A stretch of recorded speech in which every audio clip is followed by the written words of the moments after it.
हर हर महादेव मित्रांनो. जंगलात राहणारे, त्यांची राखण करणारे, त्याला देव म्हणून पूजणारे आणि भक्तिभावेने मायेने निसर्गाच्या सानिध्यात राहून उदरनिर्वाह करणाऱ्यांचे रक्षण करणाऱ्यांची कथा म्हणजे कांतारा.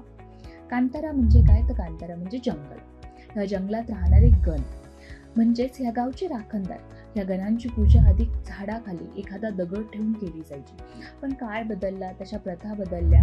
तसेच या देवाची पूजा मूर्ती रूपात, उत्सव रूपात केली जाते. लोककथामधील देव हे हळूहळू लोककथांचाही भाग बनले. हे गण म्हणजेच पांडुरली आणि गुलीगाड. माझ्या मातीत वाईट विचारांनी पाऊल टाकणाऱ्यांचं कधीही भलं होणार नाही, हे सांगणाऱ्या ह्या देवांची कथा. आता आपण पांडुरली बद्दल बोलूया. एका कथेनुसार देवी पार्वतीच्या बागेत एक रानडुक्कर होतं. या रानडुकराचा या बागेतच मृत्यू झाला. हळहळलेल्या देवी पार्वतीने रानडुकराच्या पिल्लाला सांभाळलं, प्रचंड जीव लावला, आपल्या मुलाप्रमाणे सांभाळलं. पण हे रानडुकर प्रचंड आक्रमक होतं. याने बागेत नासधूस करायला सुरुवात केली. शेवटी भगवान शंकराने ठरवलं याला मारून टाकायचं. पण देवी पार्वती मध्ये पडल्या. त्यांनी भगवान शंकराला विनंती केली, त्यांचं मन वळवलं. आपण या रानडुकरावर प्रचंड प्रेम करतो, याचा जीव घेऊ नका अशी विनंती केली.